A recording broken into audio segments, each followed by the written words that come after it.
19th century के अंत में एक स्कूल के 6 स्टूडेंट्स एक नाव चुराकर अपने स्कूल से भाग निकलते हैं।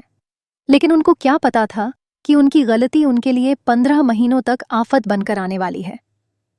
ये कहानी है उन 6 स्टूडेंट्स की जो अपने स्कूल से भाग निकलते हैं और 15 महीनों तक एक सुनसान आइलैंड पर फंस जाते हैं। आखिर कैसे ये लोग 15 महीनों तक इस सुनसान आइलैंड पर जिंदा रहे और अंत में इनके साथ क्या हुआ, तो कैसी रही इनकी ये जर्नी, आओ जानते हैं इस वीडियो में।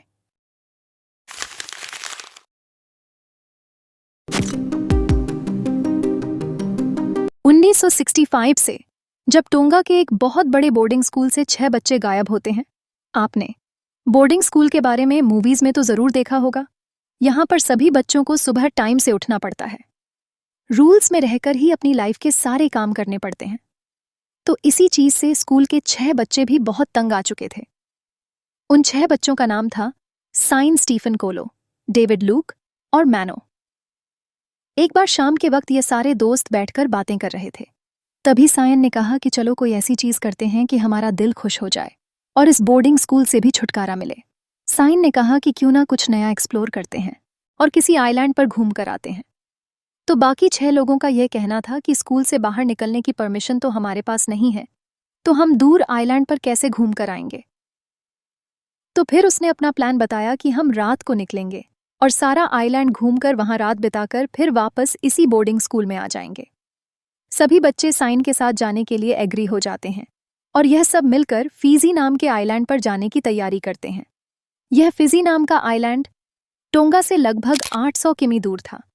लेकिन यह बच्चे यह चीज नहीं जानते थे कि यह सफर कितना ज्यादा मुश्किल होने वाला है। बच्चों के लिए सबसे बड़ी मुश्किल थी बोट, क्योंकि ना ही उनके पास कोई बोट थी और ना ही इतने पैसे कि वह कोई बोट खरीद सके। लेकिन उनके बोर्डिंग स्कूल से कुछ ही दूरी पर मछुआरा अपनी बोट्स को खड़ा करते थे। फिर यह प्लान बनाते हैं कि क्यों ना ऐसा किया जाए कि मछुआरों की बोट चुरा लेते हैं, रात को घूम कर आएंगे और फिर सुबह आकर उन्हें यह बोट वापस लौटा देंगे। रात को जब सभी बच्चे सो गए तो यह लोग मिलकर वहां से खाना चुराते हैं और इसके ही साथ एक गैस स्टोव और सीधा बोट्स वाली जगह पर पहुंचते हैं और बोट चुरा लेते हैं और अपने फिजी आइलैंड जाने के लिए रवाना हो पड़ते हैं। बड़ी प्रॉब्लम यह थी कि ना ही उनके पास कोई मैप था और ना ही कोई कंपास। इन चीज़ों के बिना समुंदर में सही रास्ते पर जाना ना के बराबर ही है। इसी के बाद सभी बच्चों को नींद आने लगी और एक एक करके यह सभी सो गए। आगे बढ़ने से पहले आपकी नॉलेज के लिए बता दूं कि रात के वक्त पर समंदर बिल्कुल भी शांत नहीं होता। बड़ी बड़ी लहरें ऊपर हवा में उड़ती हुई दिखाई देती हैं। बहुत बड़ी बड़ी लहरें आकर उनकी बोट से टकराईं तो सभी बच्चों की आंख खुल गई। फिर बच्चे ट्राई करते हैं कि किसी ना किसी तरह वह इस बोट को हैंडल कर सके और सही जगह पहुंचे। लेकिन लहरों की वजह से उन्हें बिल्कुल भी पता नहीं चल रहा था कि उनकी बोट किस साइड जा रही है। कुछ टाइम बाद जब समुंदर की लहरें शांत हुईं तो उन्हें सामने एक बहुत बड़ा आइलैंड दिखाई दिया, जिसे देखकर यह सारे दोस्त एक बार तो खुश हो गए थे। अब वह अपनी बोट को उस आइलैंड पर लेकर जाना चाहते थे। लेकिन उसमें भी दिक्कत यह थी कि रात के वक्त आई बड़ी बड़ी लहरों के कारण उनकी बोट बहुत ज्यादा डैमेज हो चुकी थी। उनका बोट के ऊपर से कंट्रोल बिल्कुल ही खत्म हो चुका था। इस कारण सभी दोस्तों ने अपने हाथ बाहर निकालकर पानी में बोट के बाहर चप्पू की तरह चलाने शुरू कर दिया और उस आइलैंड तक पहुंचने के लिए मशक्कत करने लगे, जिसके कारण वह बोट सीधी उस आइलैंड तक जा पहुंची। लेकिन अभी भी यह सारे लोग उस आइलैंड के नीचे ही थे और सामने चढ़ने के लिए बहुत मुश्किल आ रही थी, क्योंकि सामने बहुत बड़े बड़े पहाड़ थे। जिसके बाद यह सारे लड़के थक जाते हैं और नीचे बनी छोटी छोटी केव्स में रेस्ट करने के अलावा उनके पास और कोई चारा नहीं बचा था। कुछ देर ट्राई करने के बाद यह लड़के उस आइलैंड की दूसरी साइड पर पहुंच जाते हैं और वह जिस आइलैंड पर थे वो फिजी आइलैंड नहीं था, वो अटा आइलैंड था, जो फिजी आइलैंड से लगभग 789 किमी दूर था। अभी तक सभी लड़कों को सब नॉर्मल ही लग रहा था। उन्हें ऐसा लग रहा था कि अगर कोई बोट इस आइलैंड के आसपास से गुजरी तो वह उनसे हेल्प मांगेंगे और उनके साथ बैठकर फिर से बोर्डिंग स्कूल वापस पहुंच जाएंगे। लेकिन इन लड़कों की बुरी किस्मत यह बहुत सुनसान आइलैंड होने के कारण यहां से कोई भी बोट का रास्ता नहीं था। बोट का इंतजार करते करते अगली रात हो चुकी थी और लड़के अभी भूख और प्यास से मर रहे थे। देखिए, वैसे तो फूड के बिना इंसान 4 से 5 दिन तक जिंदा रह सकता है, लेकिन पानी के बिना सिर्फ 3 दिन में ही नॉर्मल बॉडी की मौत हो जाती है। लेकिन बड़ी दिक्कत यह थी कि उस सारे आइलैंड पर साफ पीने का पानी कहीं नहीं था और सभी लड़कों की जान प्यास की वजह से निकल रही थी। तभी उनमें से ही एक लड़का उठता है और उसके ही पास एक घोंसला पंछी का था, जिसमें से वह अंडा उठाता है और उसे तोड़कर पी जाता है। अंडों को पीकर उन्होंने अपनी प्यास बुझानी तो शुरू कर दी थी, लेकिन अभी तक उन्हें खाने के लिए कोई भी चीज़ नहीं मिली थी। इसलिए उन्होंने बर्ड्स को मारकर कच्चा खाना ही शुरू कर दिया। और जो गैस स्टोव वह बोर्डिंग स्कूल से उठाकर लाए थे, वह तो उसी रात पानी में बह गया। तो अभी इनके पास कच्चा मांस खाने के अलावा कोई भी और चारा नहीं बचा था। अब आप सोच के देखिए कि उन बच्चों के लिए वह कच्चा मांस खाना कितना मुश्किल रहा होगा, क्योंकि कुछ लड़कों को कच्चा मांस खाने की वजह से उल्टियां हो रही थीं। पर फिर भी जब बचने का कोई चारा नहीं बचता, तो वह कच्चा मांस खाना शुरू कर देते हैं। अब धीरे धीरे उन लोगों को इस आइलैंड पर रहते हुए कुछ दिन बीत चुके थे।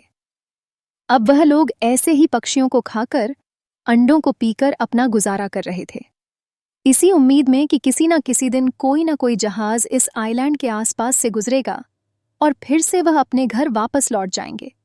लेकिन यह उनका अनुमान सिर्फ अनुमान बनकर ही रह गया, क्योंकि वहां से अभी तक कोई भी नहीं गुजरा और वह एक तरह से इस आइलैंड पर ट्रैप हो चुके थे। देखते देखते बहुत सारे महीने इन लड़कों को वहां रहते हुए हो गए थे, पर बुरी किस्मत से अभी तक एक भी बोट और जहाज वहां से नहीं गुजरा था। अभी तक सारे बच्चे यह चीज मान चुके थे कि वह घर कभी भी वापस नहीं लौट सकते।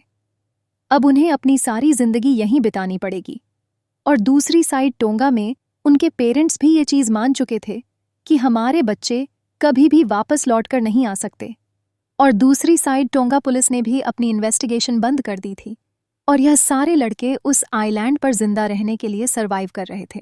फिर एक दिन स्टीफन और लूक मिलकर पंछी पकड़ रहे थे। तो लूक तो 2 पंछी पकड़ लेता है, पर स्टीफन के हाथ अभी तक कुछ भी नहीं लगा था। तो लूक स्टीफन को बोलता है कि चलो वापस चलते हैं। लेकिन स्टीफन की नज़र पड़ती है एक बहुत बड़े पंछी पर और उसे पकड़ते पकड़ते स्टीफन उस आइलैंड से नीचे गिर गया। लकीली उसकी जान तो बच गई, लेकिन उसकी एक टांग टूट गई। बाद में सभी लोग मिलकर स्टीफन को उठाकर ऊपर तो ले आते हैं, लेकिन स्टीफन का इलाज करने के लिए ना ही उनके पास कोई मेडिसिन थी और ना ही कोई ऐसी चीज़ जिसके साथ वह उसका दर्द कम कर सके। स्टीफन, जिसकी गिरने की वजह से टांग टूटी थी और वह तड़प रहा था अपनी दर्द में, और दर्द में ही स्टीफन बहुत दिनों तक चिल्लाता रहा और तड़पता रहा। बाद में उनमें से ही एक लड़का दिमाग लगाता है और लकड़ियों और पत्तों की मदद से उसकी टांग को बांध देता है, जिसके बाद कई दिन बीतते हैं और स्टीफन की टांग ठीक हो जाती है। फिर कई और दिन बीतते हैं और इन बच्चों को आग जलानी आ जाती है, जो उनके लिए बहुत ज़्यादा बढ़िया चीज़ थी। जब कई महीनों से वह कच्चा मांस खा रहे थे, अब से उन्होंने मांस को पकाकर खाना शुरू कर दिया था। आग के साथ उनकी एक और बहुत बड़ी हेल्प हुई। इससे पहले एक बच्चे को पहाड़ी के ऊपर बैठना पड़ता था कि कोई जहाज वहां से गुजरे तो पता चल जाए, पर अब आग जलती रहती थी, जिसके कारण दूर से भी आ रही बोट उन्हें देख सकती थी। ऐसे ही यह सारी चीजें चलती रहीं। कैसे उनके 15 महीने इस आइलैंड पर बीत गए, उन्हें भी खुद पता नहीं चला। इन 15 महीनों में एक भी जहाज वहां से नहीं गुजरा था और इतने टाइम में उन्होंने वहां पर बहुत ज्यादा डेवलपमेंट कर ली थी, जिसमें पत्तों और लकड़ियों के साथ उन्होंने झोपड़ी बना ली थी और पेड़ों की मदद से वह पानी जमा करने में भी एक्सपर्ट हो चुके थे।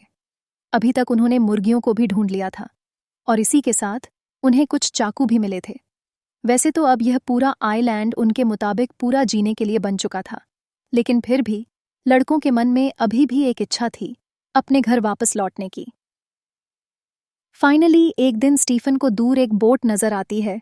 वह पत्ते हिलाता है, हाथ हिलाता है और दूसरी साइड पीटर नाम का व्यक्ति बोट में बैठा हुआ था, जिसको पहले तो ऊपर हवा में उड़ता हुआ धुआं नजर आता है, जिसके बाद जब वह अपनी दूरबीन से देखता है तो उसे वहां स्टीफन हाथ हिलाता हुआ दिखाई देता है। पहले तो पीटर सोचता है कि यह वहां पर ही रहने वाला कोई आदिवासी है, क्योंकि अभी तक लड़कों का पहनावा भी आदिवासियों जैसा हो चुका था। अब पीटर ने जाकर यह पूरी घटना मीडिया को बता दी। देखते ही देखते सभी न्यूज़ चैनल्स पर सिर्फ उन्हीं बच्चों की चर्चा होने लगी।